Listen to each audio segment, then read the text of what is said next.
हाँ तो भाई, अगर आप एक नए आईफोन यूजर हो तो इस वीडियो के अंदर कुछ सेटिंग्स और फीचर्स बताने वाला हूँ जिनके बारे में आपको पता होना ही चाहिए। और इनको पता करने के बाद आप आपके फ़ोन को अच्छे से यूज़ कर सकते हो। तो ये वीडियो एंड तक ज़रूर देखना, बहुत काम का रहने वाला है। बस आगे बढ़ने से पहले अगर आप चैनल पर नए हो, सब्सक्राइब जरूर कर दीजिए। वीडियो स्टार्ट करते हैं। वैसे गाइस, वीडियो स्टार्ट करने से पहले एक चीज़ कहना चाहूँगा, जितने भी सेटिंग या फीचर इस वीडियो के अंदर मैं बताने वाला हूँ, उनमें से आपको कितने पता थे, at the end of this video comment करके मुझे जरूर बता देना। अब बढ़ते हैं वीडियो की ओर। बात करते हैं पहले फीचर की। देखो, अगर आपसे कभी कुछ फ़ोन में डिलीट हो जाता है और उसे रिस्टोर करने के लिए अगर आप रिसेंटली डिलीटेड में जाके वहां से रिस्टोर कर रहे हो, तो इतना लंबा प्रोसेस फॉलो करने की जरूरत नहीं है। फाइल डिलीट होने के कुछ ही सेकंड्स में अगर आप फोन को शेक करोगे तो अंडू का ऑप्शन मिल जाएगा, और जैसे आप अंडू सिलेक्ट करते हो वो डिलीटेड फाइल वापस आ जाएगी। बस इस फीचर को यूज करने के लिए एक सेटिंग आपको चेक करनी है, और उसे चेक करने के लिए आपको जाना है फोन के सेटिंग्स में। फिर एक्सेसिबिलिटी का ऑप्शन सिलेक्ट करने के बाद आपको टच वाला ऑप्शन चूज करना है, और इस पेज पे आपको शेक टू अंडू का ऑप्शन मिल जाएगा। इसका टॉगल ऑन रखना, और इसे ऑन रखने के बाद जब भी आपसे कुछ डिलीट हो जाता है तो कुछ ही सेकंड्स में आप फोन को शेक करके अंडू वाला ऑप्शन ला सकते हो, और अंडू का ऑप्शन सिलेक्ट करने के बाद डिलीटेड फाइल वापस आ जाएगी। अब इस फीचर के बारे में क्या आपको पता था, कमेंट करके बताओ। अगर आपको कस्टमाइजेशन पसंद है तो ये नेक्स्ट फीचर आपको जरूर ट्राई करना चाहिए। लॉक स्क्रीन के ऊपर बस सिंगल टैप पे आप अलग अलग वॉलपेपर्स ला सकते हो, है ना कमाल की चीज। अब इसे सेट करने के लिए आपको सिंपली लॉक स्क्रीन पे जाना है, टैप करके रखिए, स्वाइप करने के बाद प्लस ऑप्शन पे जाना है, और यहाँ पे फोटो शफल का ऑप्शन सिलेक्ट कीजिए। इस पेज के ऊपर सिलेक्ट फोटोज मैन्युअली जो है आपको चूज करना है, और ऑल पे जाके यहाँ पे वॉलपेपर सिलेक्ट कीजिए जो सिंगल टैप पे आप चेंज करना चाहते हो। वॉलपेपर सिलेक्ट करने के बाद आपको सिंपली टिक मार्क पे टैप करना है, और इस तरीके से आपको पेज दिखाई देगा। अब यहाँ पे वॉलपेपर आपको किस तरीके से सेट करना है वो आप अरेंज कर सकते हो, और टैप करके हर एक वॉलपेपर आप इस तरीके से सेट कर पाओगे। जैसे ही आपका ये सब सेट करके हो जाता है, एक और इंपॉर्टेंट चीज़ आपको करनी है, यहाँ पे डॉट वाले ऑप्शन पे टैप करना है, और यहाँ पे ऑन टैप का ऑप्शन सिलेक्ट कीजिए, और इसके बाद में आपको ऐड पे जाना है, और उसके बाद में सेट एज वॉलपेपर पेयर ये चूज करना है। अब ये सब होने के बाद नेक्स्ट टाइम से जब भी आप लॉक स्क्रीन के ऊपर इस तरीके से टैप करोगे, अलग अलग वॉलपेपर्स आप ला सकते हो, है ना कमाल की चीज। जरूर ट्राई कीजिए। वैसे टैप से याद आया, आईफोन में बैक टैप नाम का एक फीचर है जिसकी मदद से आप टॉर्च ऑन कर सकते हो, कैमरा ओपन कर सकते हो, अलग अलग चीजें कर सकते हो। अब इसे सेट करने के लिए आपको सिंपली जाना है सेटिंग्स में। सेटिंग्स में जाने के बाद एक बार फिर से एक्सेसिबिलिटी में जाना है, और यहाँ पे एक बार फिर से टच वाला ऑप्शन सिलेक्ट कीजिए। नीचे जाओगे तो बैक टैप का ऑप्शन मिल जाएगा, फिलहाल के लिए ऑफ है। जैसे ही वो सिलेक्ट करते हो, दो ऑप्शन मिल जाते हैं, डबल टैप और ट्रिपल टैप। दोनों के लिए आप एक एक एक्शन या फिर एक एक फंक्शनैलिटी सेट करके रख सकते हो। डबल टैप पे अगर आपको चाहिए कि टॉर्च ऑन हो जाए तो यहाँ पे टॉर्च वाला ऑप्शन आप सिलेक्ट कर सकते हो, और इसे सेट करने के बाद नेक्स्ट टाइम से जब भी आप डबल टैप करोगे टॉर्च ऑन हो जाएगा, और वापस डबल टैप करने पे टॉर्च बंद हो जाएगा। अगर आपको कोई दूसरी फंक्शनैलिटी रखनी है तो यहाँ पे अलग अलग ऑप्शन आपको मिल जाते हैं। तो स्क्रीनशॉट का ऑप्शन मिल जाता है, होम का ऑप्शन मिल जाता है, कंट्रोल सेंटर का ऑप्शन मिल जाता है, कैमरा का ऑप्शन मिल जाता है। तो जो चीज़ आप यूज़ करना चाहते हो टैप वाले फंक्शन पे, तो वो यहाँ पे सेट कर सकते हो, और सेम चीज़ आप ट्रिपल टैप के लिए भी सेट करके रख सकते हो। तो यहाँ पे ट्रिपल टैप के लिए आप अलग फंक्शन सेट करके रखना, और डबल टैप के लिए अलग फंक्शन सेट करना। इसके बाद क्या आपको बताएं कि आप किसी भी फोटो या इमेज में जो टेक्स्ट है वो इजीली कॉपी कर सकते हो। अब ये आप अलग अलग जगह पे कर पाओगे। अगर आप विजुअल इंटेलिजेंस में कोई फोटो क्लिक करते हो तो वहाँ पे भी टेक्स्ट सिलेक्ट करने का ऑप्शन आपको मिल जाता है।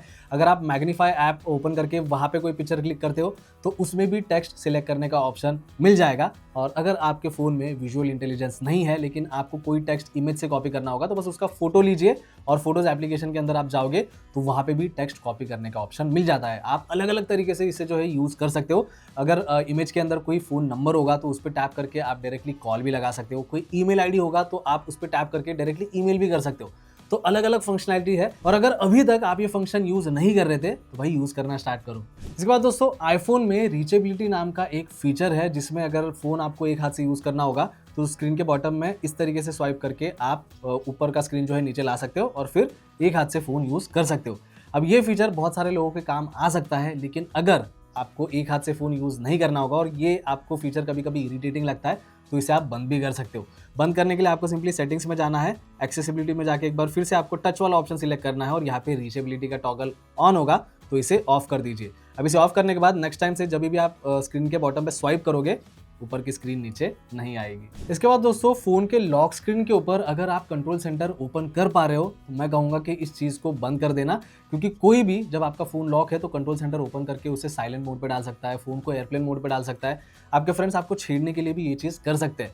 तो ये चीज़ अगर आपको अवॉइड करनी होगी तो कंट्रोल सेंटर का एक्सेस लॉक स्क्रीन पे बंद कर दीजिए। और इस सेटिंग के बारे में बहुत से नए यूजर्स को बिल्कुल भी पता नहीं होता है। अब इसे लॉक कैसे करना है, आपको सिंपली सेटिंग्स में जाना है और वहाँ पे फेस आईडी एंड पासकोड का ऑप्शन सिलेक्ट कीजिए। फेस आईडी ओपन करने के बाद नीचे आना है और यहाँ पे अलाउ एक्सेस व्हेन लॉक्ड का एक ऑप्शन मिल जाएगा, जिसमें कंट्रोल सेंटर का टॉगल आपको बंद करना है। अब इसे बंद करने के बाद जब आप फोन लॉक करोगे, लॉक स्क्रीन के ऊपर कोई भी कंट्रोल सेंटर को ओपन नहीं कर पाएगा। हाँ, अगर आप खुद ट्राई करने जाओगे तो वो ओपन होगा, क्योंकि जब आप फोन का डिस्प्ले ऑन करते हो तो आपका फेस स्कैन करके फोन अनलॉक हो जाता है और फिर कंट्रोल सेंटर आप इजीली ओपन कर पाते हो। तो अगर आप सोच रहे हो कि ये सेटिंग करने के बाद भी कंट्रोल सेंटर लॉक स्क्रीन के ऊपर क्यों ओपन हो रहा है, तो उसका ये बेसिक रीजन है। अगर आपको खुद को ट्राई करना ही होगा तो फोन को इस तरीके से साइड में टिल्ट करना, फोन को लॉक करना और उसके बाद चेक करना कंट्रोल सेंटर ओपन नहीं होगा, या फिर फोन को लॉक करके किसी दूसरे के पास दीजिए, उन्हें बोलिए कंट्रोल सेंटर ओपन करके दिखाए, नहीं होगा। वैसे ये सेम चीज़ आप नोटिफिकेशन सेंटर के लिए भी कर सकते हो। अगर आप चाहते हो कि लॉक स्क्रीन के ऊपर कोई भी नोटिफिकेशन सेंटर को एक्सेस ना कर पाए, तो यहाँ पे नोटिफिकेशन सेंटर का टॉगल भी बंद कर देना। वैसे इसी पेज के ऊपर फेस आईडी से रिलेटेड कुछ इंपॉर्टेंट सेटिंग्स है जो आपको जरूर करनी चाहिए। सबसे पहले तो यूज फेस आईडी फॉर में फेस आईडी आप किस चीज़ के लिए यूज करना चाहते हो उसके ऑप्शन मिल जाएंगे। तो जहाँ पे टॉगल ऑन है उस चीज़ के लिए आप फेस आईडी यूज़ कर सकते हो। एप्लीकेशन में अगर आपको यूज़ करना होगा तो अदर ऐप्स में जाके हर एक ऐप के लिए आप इंडिविजुअली सिलेक्ट करके रख सकते हो कि किस एप्लीकेशन में मुझे फेस आईडी यूज़ करना है और किस में नहीं। तो जिसमें नहीं यूज़ करना होगा टॉगल बंद कर सकते हो। और फेस आईडी की जो सबसे इंपॉर्टेंट सेटिंग है वो है require attention for face ID. ये टॉगल बंद होगा तो जल्दी से ऑन कीजिए, क्योंकि इसे ऑन करने के बाद जब तक आप स्क्रीन की ओर नहीं देखते तब तक फ़ोन अनलॉक नहीं होगा। और अगर ये टॉगल बंद है और फोन अगर आपके फेस के सामने भी होगा तो फोन अनलॉक हो जाएगा। तो इस चीज़ को आप इजीली अवॉइड कर सकते हो इस टॉगल को ऑन करके। इसके बाद दोस्तों और कुछ इंपॉर्टेंट सेटिंग्स है ट्रैकिंग और लोकेशन को लेके। अगर आप चाहते हो कि कोई एप्लीकेशन आपकी एक्टिविटी को किसी दूसरे वेबसाइट या ऐप पे ना ट्रैक कर पाए, तो उसकी कुछ सेटिंग्स आप कर सकते हो। लोकेशन की सेटिंग्स भी आप इसी तरीके से कर पाओगे। अब ये सब करने के लिए आपको फोन के सेटिंग्स में जाना है, प्राइवेसी एंड सिक्योरिटी में जाओगे तो सबसे पहले लोकेशन सर्विस का ऑप्शन मिल जाएगा। अब यहाँ पे लोकेशन सर्विसेज का टॉगल ऑन रखना, क्योंकि कुछ एप्लीकेशन के लिए डेफिनेटली लोकेशन का एक्सेस लगता है। अब नीचे आप इंडिविजुअली सिलेक्ट करके रख सकते हो कि किस एप्लीकेशन को लोकेशन की परमिशन देनी है और किसे नहीं देनी। अगर आपको किसी ऐप को परमिशन देनी होगी तो बस उस पर जाइए और यहाँ पे वाइल यूजिंग द ऐप आप सिलेक्ट कर सकते हो। अगर परमिशन नहीं देनी है तो नेवर पे आप सेट करके रख सकते हो। तो यहाँ पे आप देख सकते हो बहुत से ऐसे एप्लीकेशन है जिन्हें मैंने लोकेशन की परमिशन नहीं दी, लेकिन कुछ एप्लीकेशंस को मैंने परमिशन देकर रखी है। तो लोकेशन की ये कुछ सेटिंग्स आप करके रख सकते हो। नेक्स्ट है, अगर आप यहाँ पे ट्रैकिंग पे जाओगे यहाँ पे आपको पहला ही ऑप्शन मिल जाता है allow apps to request to track का। अब मैं यूजुअली इसे बंद ही रखता हूँ, क्योंकि मैं नहीं चाहता कोई भी एप्लीकेशन मेरे एक्टिविटी को किसी दूसरे वेबसाइट या फिर ऐप पे ट्रैक कर पाए, तो इसीलिए मैंने इसे बंद करके रखा है। लेकिन कुछ एप्लीकेशन के लिए अगर आप ये चीज़ अलाउ करना चाहते हो तो इस टॉगल को आप ऑन कर सकते हो और नीचे आपको एप्लीकेशंस की लिस्ट मिल जाएगी। तो जिस एप्लीकेशन को आप परमिशन देना चाहते हो कि वो आपकी एक्टिविटी को ट्रैक कर पाए किसी दूसरे प्लेटफॉर्म पे, तो उसके सामने का टॉगल आप इस तरीके से ऑन कर सकते हो। नहीं चाहते तो ऊपर का जो मेन टॉगल है उसे ही बंद कर दीजिए। अब जो नेक्स्ट फीचर है दोस्तों, ये तो अभी रिसेंटली एप्पल ने प्रोवाइड किया है iOS 26 के साथ, हालांकि ये बहुत पहले ही आ जाना चाहिए था। अब आप किसी भी म्यूजिक या सॉन्ग को एज अ रिंगटोन सेट कर सकते हो। अब ये चीज़ पहले करने के लिए बहुत लंबा प्रोसेस फॉलो करना पड़ता था गैरेज बैंड वाला।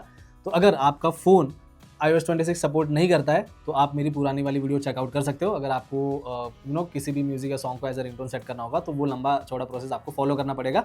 उस वीडियो की लिंक मैं नीचे डिस्क्रिप्शन में दे दूंगा। लेकिन जो नया प्रोसेस है वो काफ़ी सिंपल है। आपको कोई एक सॉन्ग जो है बस इंटरनेट से डाउनलोड कर लेना है फाइल्स एप्लीकेशन के अंदर, उस सॉन्ग पे टैप करके रखना है, शेयर पे जाना है और 3 डॉट पे टैप करने के बाद यूज एज रिंगटोन का ऑप्शन मिल जाएगा। तो अगर आपको किसी म्यूजिक या सॉन्ग को एज अ रिंगटोन जो है सेट करना होगा तो ये प्रोसीजर आप फॉलो कर सकते हो। इसके बाद दोस्तों एक और इंपॉर्टेंट सेटिंग है नोटिफिकेशन को लेके। अगर आप चाहते हो कि जो भी नोटिफिकेशन आपको रिसीव हो रही है उस नोटिफिकेशन में क्या मैसेज है वो किसी को भी ना दिखे, तो नोटिफिकेशन प्रीव्यू का एक ऑप्शन आपको मिलेगा, उसकी सेटिंग चेंज करनी पड़ेगी। चेंज करने के लिए आपको सिंपली फोन के सेटिंग्स में जाना है, फिर नोटिफिकेशंस में जाना है और यहाँ पे शो प्रीव्यूज के अंदर आप 3 ऑप्शन जो है देख सकते हो। पहला है ऑलवेज, दूसरा है व्हेन अनलॉक और तीसरा है नेवर। अगर आप ऑलवेज पे सेट करके रखोगे तो जितने भी नोटिफिकेशंस आ रहे हैं उनमें जो मैसेज लिखा है वो विजिबल होगा सभी को, चाहे फोन लॉक्ड हो या फिर अनलॉक्ड हो।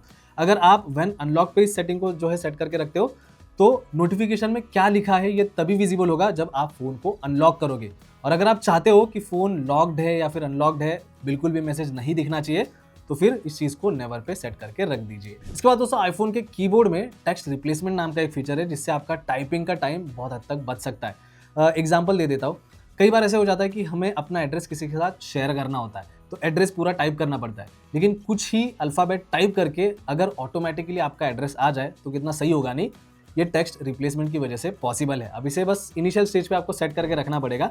उसके लिए आपको सिंपली जाना है सेटिंग्स में, जनरल में जाने के बाद जब आप कीबोर्ड में जाओगे तो यहाँ पे टेक्स्ट रिप्लेसमेंट का एक ऑप्शन मिल जाता है। तो टेक्स्ट रिप्लेसमेंट जो है सिलेक्ट कीजिए और यहाँ पे कुछ चीज़ें मैंने ऑलरेडी सेट करके रखी है। तो अगर मैं कहीं पे भी GM टाइप करता हूँ तो ऑटोमेटिकली गुड मॉर्निंग का ऑप्शन आ जाएगा और जैसे ही मैं स्पेस दूंगा तो वो मैसेज आ जाएगा। अगर मैं किसी को HBD लिखता हूँ तो यहाँ पे हैप्पी बर्थडे आ जाएगा और जैसे ही मैं स्पेस दूंगा वो मैसेज ऑटोमेटिकली आ जाएगा पूरा स्क्रीन के ऊपर। तो इस तरीके से आप शॉर्टकट क्रिएट करके रख सकते हो। ये शॉर्टकट क्रिएट करने के लिए आपको बस प्लस ऑप्शन पे टैप करना है और फ्रेज में आपको वो पूरा मैसेज एंटर करना है जो आप चाहते हो कि शॉर्टकट के बाद आ जाए। फॉर एग्जाम्पल, अगर आप चाहते हो कि एड्रेस आ जाए तो यहाँ पे फ्रेज में पूरा एड्रेस आपको लिखना है। तो मैं जल्दी से लिख देता हूँ। अब यहाँ पे फ्रेज में मैंने एक रैंडम एड्रेस डाल दिया है। इसके बाद शॉर्टकट में आपको शॉर्टकट एंटर करना है कि जो एंटर करने के बाद ऑटोमेटिकली आपका पूरा मैसेज आ जाए। तो यहाँ पे मैं ऑफिस ऐड करके लिखता हूँ, यानी कि ऑफिस एड्रेस। अब यहाँ पे एक चीज़ का ध्यान रखना है कि शॉर्टकट के अंदर आप स्पेस नहीं दे सकते। तो जो भी आपको फ्रेज लिखना होगा वो विदाउट स्पेस ही लिखना होगा। तो यहाँ पे ये सब होने के बाद सेव करना है और नेक्स्ट टाइम से अगर मैं ये फ्रेज एंटर करता हूँ तो आप देख सकते हो पूरा एड्रेस जो आ गया और मैं जैसे ही स्पेस दूंगा पूरा एड्रेस एंटर हो जाएगा। तो इसी तरीके से आप अलग अलग शॉर्टकट जो है क्रिएट करके रख सकते हो और टेक्स्ट रिप्लेसमेंट के इस फीचर की मदद से आप टाइपिंग वाला टाइम जो है बचा सकते हो। वैसे इसी पेज के ऊपर कीबोर्ड से रिलेटेड कुछ सेटिंग्स भी आप कर सकते हो। यहाँ पे आप नीचे जाओगे तो ऑटो करेक्शन का ऑप्शन मिल जाता है। अगर आप चाहते हो कि ऑटो करेक्ट ऑन हो तो इस टॉगल को ऑन रख सकते हो। प्रेडिक्टिव टेक्स्ट का ऑप्शन आपको मिल जाता है। नीचे स्पेलिंग का ऑप्शन आपको मिल जाएगा।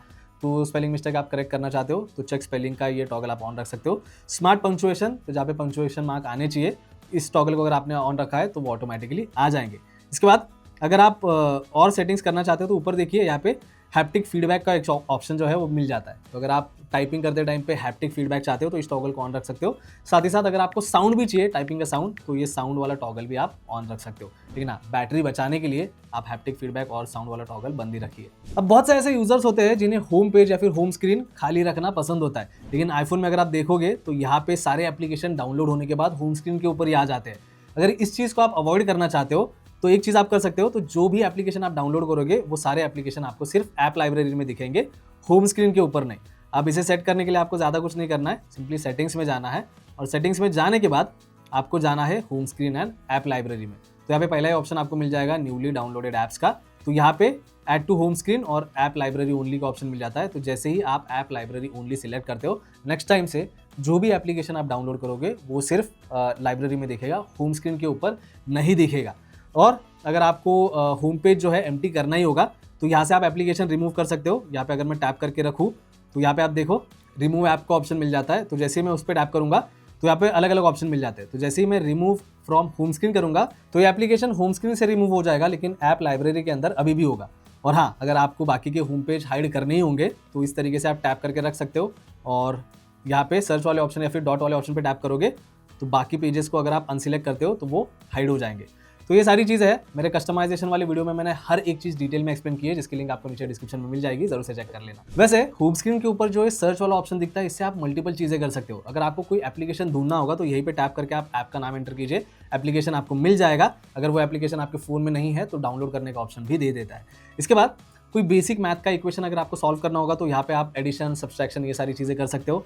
इसके अलावा अगर आपको डॉलर से INR में कन्वर्ट कराना है या फिर यूरो से डॉलर में कन्वर्ट कराना है तो वो सारे कन्वर्जन भी यहाँ पे सर्च वाले ऑप्शन पे पॉसिबल है।